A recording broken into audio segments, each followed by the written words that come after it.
गौर करो, जानबूझकर हम गुनाह कर रहे हैं। हल्की सी हवा चलती थी, हल्की सी, आसमान लाल भी नहीं होता था और पानी के एक दो कतरे जमीन पर गिरते थे। अम्मा आयशा कहती हैं, सुनन नसई के अल्फाज हैं, हम नबी अकरम सल्लल्लाहु अलैहि वसल्लम के पास बैठे होते, कभी हम नबी की गोद में अपना सर रखे होते, कभी नबी हमारी गोद में अपना सर रखे होते।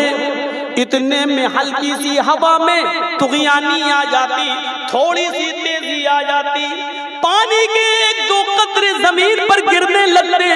मुहम्मदुर रसूलुल्लाह की निगाह जब पानी के एक दो बूंदों पर, एक दो कतरों पे जाती, हल्की हवा तेज हो जाने पर नजर जाती, आप मुझे धक्का देते, आप मुझे हटा देते, मुझे ऐसा लगता जैसे मुझे पहचानते ही नहीं, और आप सीधे मस्जिद में चले जाते, अल्लाह से दुआ करते, इलाहुल आलमीन इस बारिश को हमारे लिए रहमत की बारिश बना देना, अजाब की बारिश मत बरसाना। इलाहुल आलमीन आसमान में थोड़ी सी लालामी आ गई है, हल्का सा लाल हो गया है, अल्लाह पहले जमाने की उम्मतों को तूने आग से हलाक को बर्बाद कर दिया है, आग के अंगारे बरसाए हैं। ऐ अल्लाह इस आसमान से कहीं मेरी उम्मत पर आग के अंगारे न बरसने लगे। ऐ अल्लाह इस बारिश को रहमत की बारिश बरसाना, रहमत की बना देना। हल्की सी हवा मेरे नबी को अल्लाह का अजाब लगने लगती थी, मस्जिद की तरफ भागने लगते थे। मेरे भाइयों, हमें नींदें कैसे आ जाती हैं, हम सो कैसे जाते हैं, हमने ईशा की नमाज नहीं पढ़ी, बिस्तर पे नींद कैसे आ जाती है, हम फजर में जमात के साथ नमाज नहीं पढ़ते, फिर हम खेती बाड़ी चले जाते हैं, हम काम में लग जाते हैं, हमारा पूरा दिन आराम से कैसे गुजर जाता है, कैसे कट जाता है। मेरे भाइयों, हमें और आपका चैन और सुकून बर्बाद क्यों नहीं होता, हमारी राहत बर्बाद क्यों नहीं होती। हमें इस बात का एहसास अपने अंदर करना चाहिए, हमें इस बात को सोचना चाहिए कि हमें सुकून कैसे, सहाबाए किराम को तो सुकून नहीं मिलता था, तुम्हें सुकून कैसे मिल गया है, तुम्हें आराम से नींद कैसे आ जाती है।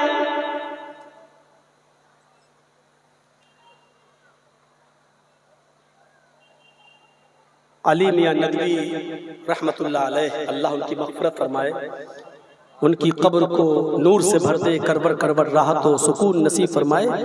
लखनऊ के एक जलसे में बहुत बड़ा इज्तिमा था, उनकी तकरीर हो रही थी और बहुत दूर दूर से लोग उनका इज्तिमा में आए थे। लेडीज की बसें आई थी और जेंट्स की भी बसें आई थी। 12 बजे तक जलसा चलना था। जलसा चला, उस जलसे में जहां ख्वातीन का, लेडीज का इंतजाम था, वहां औरतों की नजर एक औरत पर पड़ी जो बहुत परेशान थी, बहुत परेशान थी। तो किसी औरत ने उससे पूछा, बहन तुम इतनी परेशान क्यों हो, तुम्हें कोई बीमारी है, तबीयत खराब है, क्या बात है। उसने कहा नहीं, मुझे सिर्फ ये बताओ कि ये जलसा कब खत्म होगा। कहा कि 12 बजे तक हो जाएगा, 10-5 मिनट आगे पीछे हो जाता कोई बात नहीं, लेकिन खत्म हो जाएगा। वो बार बार पूछती, घड़ी में टाइम क्या हुआ, वक्त क्या हुआ। फिर औरतों ने पूछा, आखिर बात क्या है, परेशान क्यों। तो उस औरत ने एक अजीब बात बताई। उसने कहा, मेरी बहनों, मैं आई तो थी जलसा सुनने, लेकिन इस वक्त मुझे किसी आलिम की तकरीर पसंद नहीं आ रही है, क्योंकि मैं अपने 2 साल के 2.5 साल के बच्चे को अपने बिस्तर पर छोड़कर आई हूं। मेरी सास यानी उस बच्चे की दादी उसके साथ लेटी है। का फिर क्यों घबरा रही है? का घबरा इसलिए रही हूं कि अभी मुझे याद आया है कि कभी कभी लाइट चली जाती थी तो मैं माचिस से मोमबत्ती जला लिया करती थी, और मोमबत्ती उसी बिस्तर के ऊपर रखी हुई है, उसी बेड पर, और वो मैच बॉक्स, वो माचिस मेरे तकिए के नीचे रखी हुई है।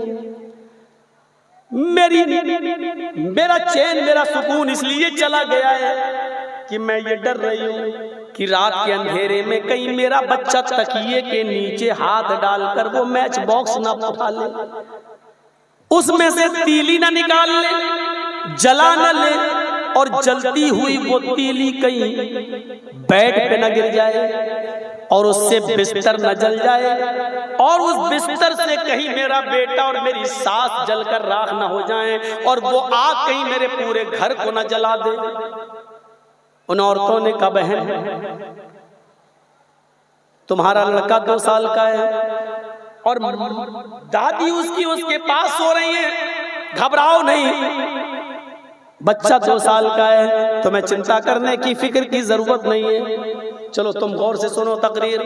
उसने कहा, तुम ठीक कह रही हो। जिसकी माँ, बच्चे की माँ, वो कहती है तुम ठीक ही कह रही हो, और ऐसा तुम इसलिए कह रही हो क्योंकि वो तुम्हारा बच्चा नहीं है।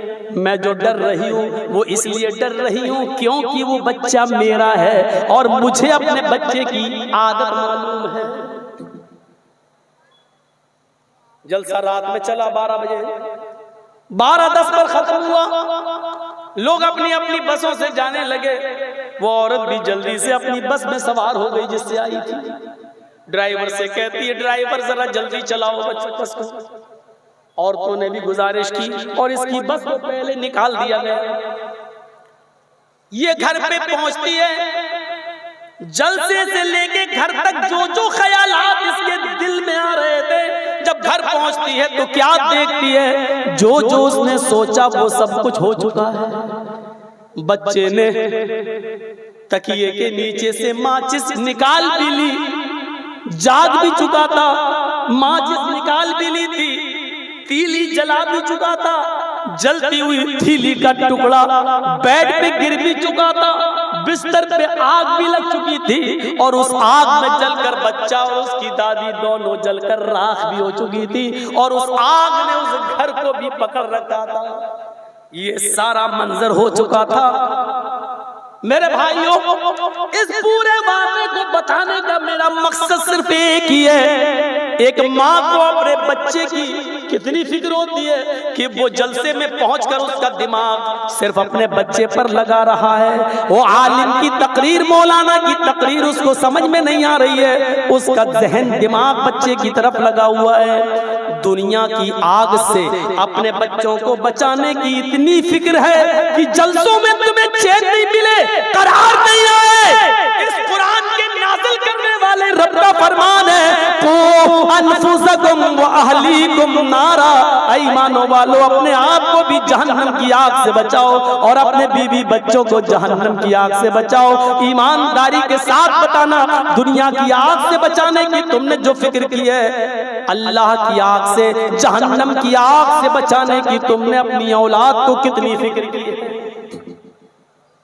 जबकि दुनिया की आग जहन्नम की आग के मुकाबले में कुछ नहीं है। मुअत्ता इमाम मालिक पढ़ेंगे, उसमें लिखा है, अगर जहन्नम से किसी को एक लम्हा सजा देकर निकाल लिया जाए, एक लम्हा 1 सेकंड से भी कम होता है, एक लम्हा 1 सेकंड से भी कम होता है। आंख बंद करो, खोलो, 1 सेकंड हो गया, 1 सेकंड देखिए हो गया, लम्हा इससे भी कम होता है। बाज़ मुज्तहिदीन और मुहक्किकीन ने लिखा है कि लम्हा सेकंड का 10वां हिस्सा होता है, यानी 1 सेकंड के 10 हिस्से करो तो उसका 1 हिस्सा होता है लम्हा। अब कितना कम होगा वो आप अंदाजा लगा लो। हम तो 1 सेकंड ही को समझ रहे हैं सबसे कम, लेकिन 1 सेकंड का भी 10वां हिस्सा कितना कम हुआ। इतनी देर के लिए जहन्नम में किसी को डालकर निकाल लिया जाए, इतनी देर में, ये अल्लाह के नबी ने फरमाया, मुअत्ता इमाम मालिक की हदीस है, अल्लाह के नबी फरमाते हैं इतनी देर के लिए, यानी 1 लम्हे के लिए, सिर्फ 1 सेकंड के भी 10वां हिस्सा करके उस 1 लम्हे के लिए जहन्नम में डालकर अगर किसी को निकाल लिया जाए और उसको दुनिया की आग में लिटा दिया जाए तो दुनिया की आग में वो आराम से सो जाएगा, उसको नींद आ जाएगी और उसको पता नहीं चलेगा। आप अंदाजा लगा सकते हैं कि फिर जहन्नम की आग कितनी खतरनाक होगी। 1 लम्हा जहन्नम की आग में जलकर आने वाले आदमी को दुनिया की आग में नींद आ जाएगी, ऐसा लगेगा जैसे सर्दी में हम आग के पास बैठ के ताप रहे हैं। उस आग से हम अपनी औलाद को नहीं बचा रहे। हमारा बच्चा 5 साल का हो गया, हाँ क्या हुआ, आओ मौलाना साहब को बुला रहे, और हम जैसे कुछ कठमुल्ला पहुंच भी जाते हैं दुआ देने के लिए। ऐसे मौके पर भी दुआ दे रहे हैं। वो बर्थडे मना रहा, हम दुआ कर अल्लाह तुम्हारे बच्चे की उम्र लंबी करे। वहां दुआ ये करना चाहिए कि अल्लाह ताला तुझे हिदायत दे और इस बच्चे को अपने माँ बाप की निजात का जरिया बनाए। वहां पर गौर करो क्या दुआ देनी चाहिए। केक खाने के लिए मौलवी भी पहुंच जाता है, हैप्पी बर्थडे टू यू। अच्छा, कितना बड़ा बेवकूफ बाप है जो अपने बच्चे का बर्थडे मना रहा है। मैं समझता हूं कि इस बाप के दिमाग में भैंस का गोबर भरा। बंगाल वालों, तुम तो गाय खाते हो, तुम्हें तो अक्लमंद होना चाहिए। हम यूपी वालों को थोड़ा कुन दिमाग होना चाहिए, और थोड़ा सा कुन दिमाग है भी, इसलिए तो यूपी के चुनाव में देखो गलती कर बैठे। आप लोगों ने अक्लमंदी का मुजाहरा किया तो आज मौलाना जर्जिस को भी आजादी के साथ बोलने को मिल रहा है। अच्छा सबूत दिया आप लोगों ने।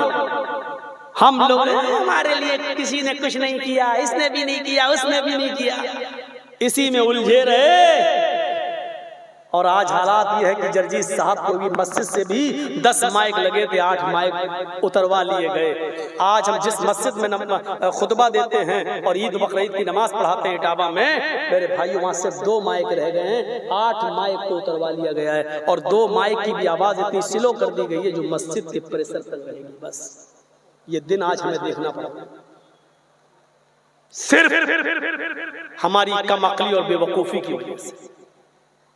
ये बाप कितना बड़ा बेवकूफ है जो बर्थडे, क्यों 5 साल का हो गया बच्चा, 10 साल का हो गया, तू अपने बेटे का जन्मदिन मना रहा है या तू अपने बेटे की उम्र में से 1 साल कम हो जाने की खुशी मना रहा है? आज तक हम ये नहीं समझ पाए। मान लीजिए बच्चे की उम्र 80 साल लिखी है किस्मत में, तकदीर में 80 साल लिखी है, आज 10 साल का हो गया, तुम बर्थडे मना रहे हो। अब तो आपका बेटा सिर्फ 70 साल का रह गया है, तो तुम अपने बेटे की बढ़ती उम्र पर फख्र कर रहे हो या उसके धीरे धीरे कब्र के करीब पहुंचने की खुशी मना रहे हो? आज तक मुझे ये पता नहीं चला। 75 और 80 साल के बुढ़े जिनके पैर कब्रों में लटके हुए वो भी बर्थडे मना रहे हैं। तुम हो कितने दिन के, वो भी केक काट रहे हैं। यहां दुआएं काम नहीं आती हैं। अल्लाह के नबी सल्लल्लाहु अलैहि वसल्लम ने औलाद के ताल्लुक से हुक्म क्या दिया, जब तुम्हारा बच्चा 7 साल का हो जाए तो नमाज का हुक्म दो। नहीं पढ़े कोई बात नहीं, कभी पढ़ेगा कभी छोड़ेगा। फिर आपने फरमाया लेकिन 10 साल का हो जाए तो जबरदस्ती लेके जाओ, न पढ़े तो फजरिबूहु, उनको मारो। 10 साल से बड़े लड़के पर नमाज माफ नहीं है, नहीं जाता है तो मार के ले जाओ। मौलाना जर्जिस साहब, मेरा बेटा 10 साल का है, नमाज ना पढ़े बाप मारे, लेकिन बाप अगर 40 साल का नमाज ना पढ़े तो कौन मारे? दादा वो तो मर गया, अब तो बेचारा कब्र में है। जिसका 40 साल का बाप नमाज ना पढ़ रहा हो, उसका 7 साल का और 10 साल का बेटा क्या नमाज पढ़ेगा?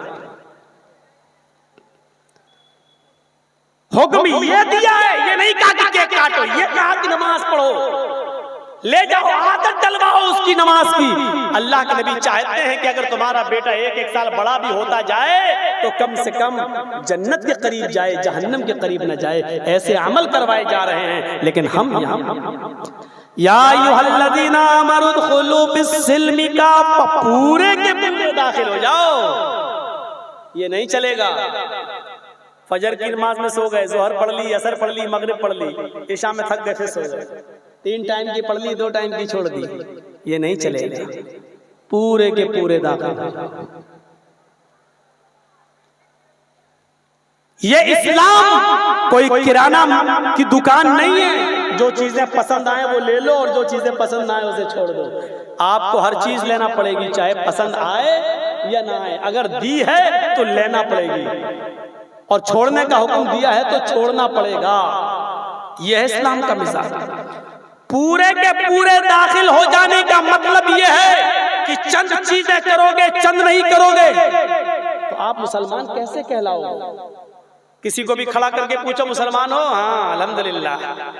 नमाज 5 टाइम की पढ़ते? नहीं नहीं नहीं साहब, फिर जुमे की तो पढ़ी लेते। अच्छा एक बात बताइए, एक मिसाल पर गौर करना, बस एक मिसाल दे रहा हूं।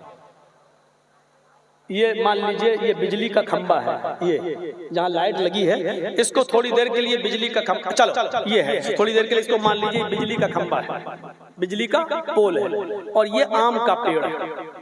थोड़ी देर के लिए ये मिसाल समझ लीजिए, ये क्या है? बिजली का खंबा, और ये है आम का पेड़। देखने वाला क्या कहेगा? ये बिजली का खंबा है और ये पेड़ है। अभी इस पर बिजली के तार दौड़ाए नहीं गए हैं, गवर्नमेंट ने बिजली का खंबा लगा दिया, अभी गांव में बिजली आने वाली है, लेकिन फिर भी क्या कहा जा रहा है? बिजली का खंबा। अभी उस पर तार नहीं दौड़ाए गए हैं, थोड़ी सी हवा चली, आंधी आई और आम के पेड़ से 15-20 पत्ते टूटकर बिजली के खंबे पर चिपक गए। आम के पेड़ से 20-25 पत्ते टूटकर, 2-4 पत्ते टूटकर बिजली के खंबे पर चिपक गए। अब हम गुजर के देख रहे हैं, अरे ये तो आम के पत्ते चिपके हुए हैं, तो उन आम के पत्तों को देखकर जो बिजली के खंबे पर चिपक गए हैं, क्या उन बिजली के पत्तों को देखकर आप उस बिजली के खंबे को आम का पेड़ कहोगे? बहुत सटीक सवाल है आपसे, और आज मैं कुछ जवाब भी पूछ लूंगा। भैया बैठ जाओ, सुनो, इनको बिठा लो, डिस्टर्ब ना करें भाई। बिजली के खंबे पर 20-25 पत्ते टूटकर चिपके हैं, आप गुजर रहे हैं, हम गुजर रहे हैं, तो क्या उन पत्तों को देखकर जो बिजली के खंबे पर चिपके हैं, क्या ये कह सकते हो कि वो आम का पेड़ है? नहीं कहोगे ना। अब मैं पूछता हूं, क्यों नहीं कहोगे? आप कहोगे कि पत्तों की वजह से कहीं बिजली का खंबा आम का पेड़ हो जाएगा, तो मुझे बताओ आम का पेड़ कब होगा?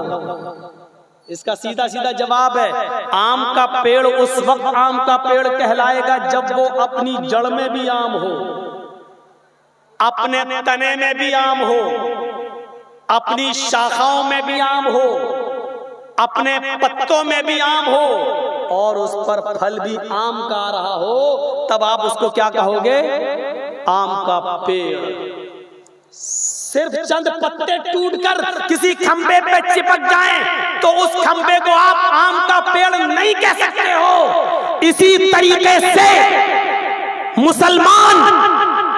मुस्लिम तब कहलाएगा जब वो अपने जड़ से भी मुस्लिम हो, उसके जड़ में भी इस्लाम हो, उसके तने में भी इस्लाम हो, उसके ब्रांचों में भी इस्लाम हो, और उसके अमल से भी इस्लाम छलकता हो, और उससे फल भी इस्लामी पैदा हो रहे हो।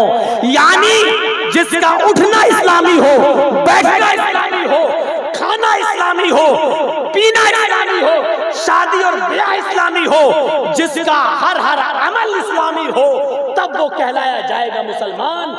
आम के पेड़ के चंद पत्ते बिजली के खंबे को आम का पेड़ नहीं बना सकते। आपकी 2-4 टाइम की नमाजें, आपके 2-4 रोजे आपको मुकम्मल मुसलमान नहीं बना सकते हैं, नहीं बना सकते हैं, नहीं बना सकते हैं, अल्लाह की कसम नहीं बना सकते।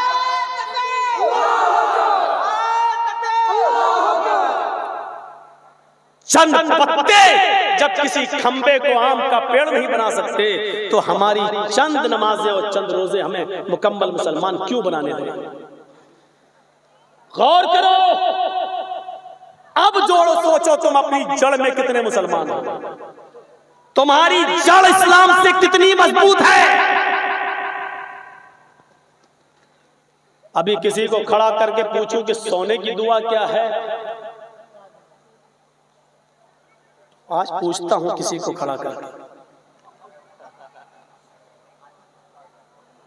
सोने की दुआ पूछता हूँ और उठने की दुआ, शुरुआत और आखिरी। भाई आदमी उठता है तो सोकर सबसे पहले उठेगा, नमाज का नंबर तो बाद में आएगा, पहले उठेगा।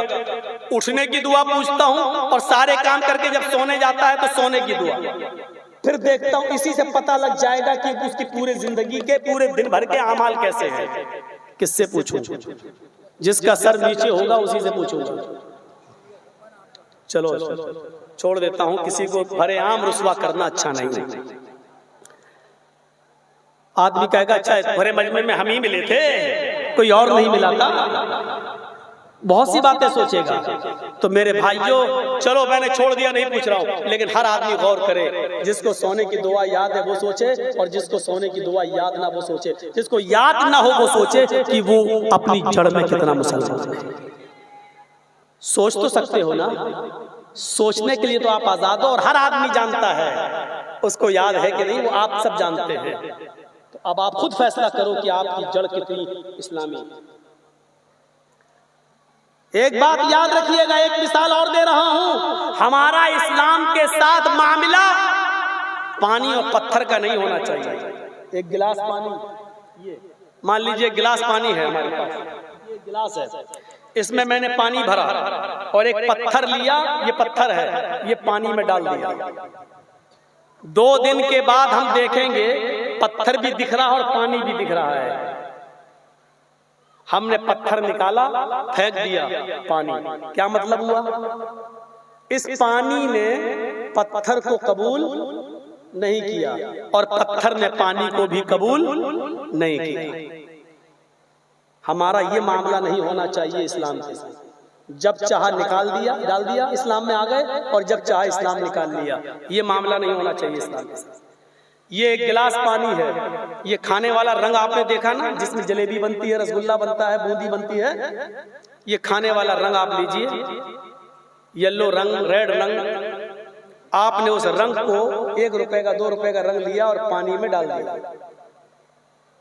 पानी वाइट था, हमने रंग डाला, पानी रेड हो गया। इसका मतलब ये हुआ कि पानी ने रंग को कबूल कर लिया और रंग ने भी पानी को अपने रंग में ढाल लिया। अब इस रंग को जरा अलग करके दिखाओ पानी से, कर देंगे आप?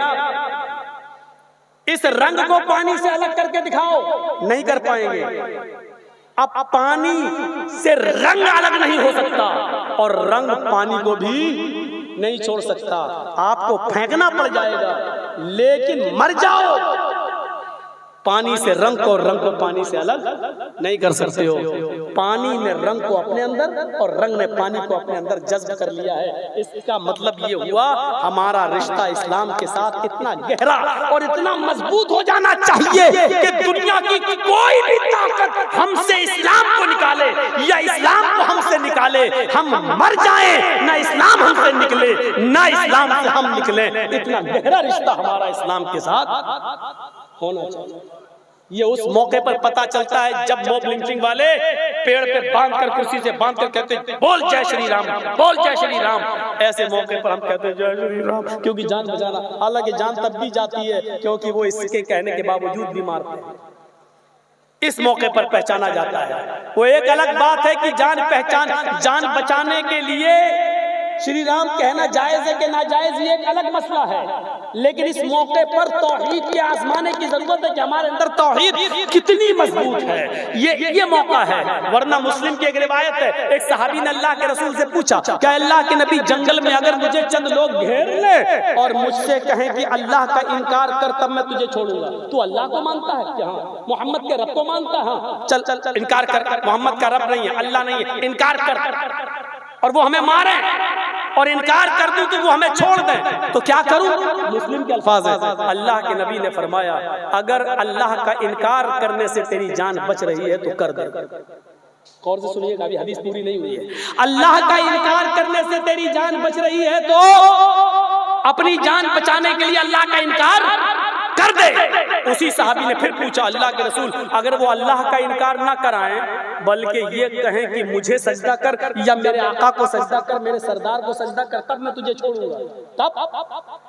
तो अल्लाह के नबी ने फरमाया सुनो, अल्लाह का इनकार करने से जान बच रही है तो बचा लेना, लेकिन अगर वो ये कहें कि मुझे या मेरे सरदार को सजदा कर, इन कुतिलता हुर्रिता, अगर वो तुझे काट के टुकड़े टुकड़े कर दे तो टुकड़े टुकड़े करवा लेना, जलाकर राख कर दे तो अपने जिस्म को जलाकर राख कर लेना, लेकिन अल्लाह के अलावा किसी दूसरे को सजदा मत कर, किसी गैर के सामने सर मत झुकाना, क्योंकि अल्लाह को यह मंजूर है कि कोई बंदा मेरा इनकार कर दे, लेकिन अल्लाह को यह बर्दाश्त नहीं कि मेरा हक मार कर किसी दूसरे को। यहां से शिर्क को पहचानने की कोशिश करो। मैंने कल की तकरीर में एक वाकया बयान किया था कि एक दहरिया जो अल्लाह को नहीं मानता था, नास्तिक था, वो एक पेड़ के नीचे लेटा हुआ था, आम का पेड़ था। कहता कि अल्लाह कितना बड़ा बेवकूफ है, कितना बड़ा पागल है। वो कहता क्यों? आम का पेड़, आम का फल तो ऊपर लगा दिया और ये तरबूज इतना बड़ा रखा, ये जमीन पर रख दिया, जबकि तरबूज बड़ा फल है, इसको ऊपर हिफाजत से लगाना चाहिए ताकि कोई चोरी ना कर ले। तरबूज को तो जमीन पे लगा दिया और आम ऊपर लगा दिया। वाकई अल्लाह से बड़ा कोई पागल ही नहीं। अब ये सोचा ही था, छोड़ा था और आंख लगी ही थी कि थोड़ी सी हवा तेज चली, दो आम आपस में टकराए, एक आम गिरा उसकी नाक पर, क्या हुआ? कहता अल्लाह है। आज यकीन हो गया अल्लाह है और बड़ा अक्लमंद है। अगर ये तरबूज ऊपर लगा होता तो क्या हाल होता मेरी नाक का? अगर ये टूट कर गिरता तो दांत भी टूटते, नाक भी फटती और चेहरा भी बिगड़ जाता। वाकई अल्लाह बड़ा अक्लमंद है। अगर तरबूज ऊपर लगता तो मेरी क्या हालत होती। और उसी दिन से वो सुधर गया, ईमान ले आया और पाबंद बन गया, अल्लाह की इबादत करने वाला बन गया। एक झटके ने उसको तौहीद बता दी कि अल्लाह कैसा है, अल्लाह की का पावर क्या है, अल्लाह की ताकत क्या है। यहाँ तो 80-80 साल की उम्रें गुजर चुकी है, अभी तक हम पहचान ही नहीं पा रहे हैं कि बेटा कौन देता है, बेटी कौन देता है, रोजी कौन देता है, बारिश कौन बरसाता है, मुश्किल कुशा कौन है, फरियाद दर्द कौन है। हमारी पूरी जिंदगी गुजर गई, वमा क़दरुल्लाह हक़ क़द्रिही, अल्लाह की कदर लोगों ने वैसी नहीं की जैसे करनी चाहिए, अल्लाह की इज्जत वैसी नहीं जैसे करना चाहिए, अल्लाह का मकाम वो नहीं दिया जो उसको देना चाहिए। इन्होंने अल्लाह का दिया हुआ मकाम गैरों को दे दिया है। वमा क़दरुल्लाह हक़ क़द्रिही। मेरे प्यारे साथियों, समझने की जरूरत है। आज के इस दौर में हम 80 और 90 साल की जिंदगी गुजार लिए, लेकिन अभी तक हम तौहीद नहीं समझ पा रहे कि तौहीद क्या है। सोचिए, हमारा इस्लाम के साथ मिजाज पानी और रंग की तरह होना चाहिए, पानी और पत्थर की तरह नहीं। इस तरह रच जाए और बस जाए हमारी जिंदगी में इस्लाम कि हमारा उठना इस्लामी हो जाए, हमारा बैठना इस्लामी हो जाए। मुहम्मदुर रसूलुल्लाह सल्लल्लाहु अलैहि वसल्लम की शख्सियत, वो शख्सियत मर्दों से बैत ले रहे हैं।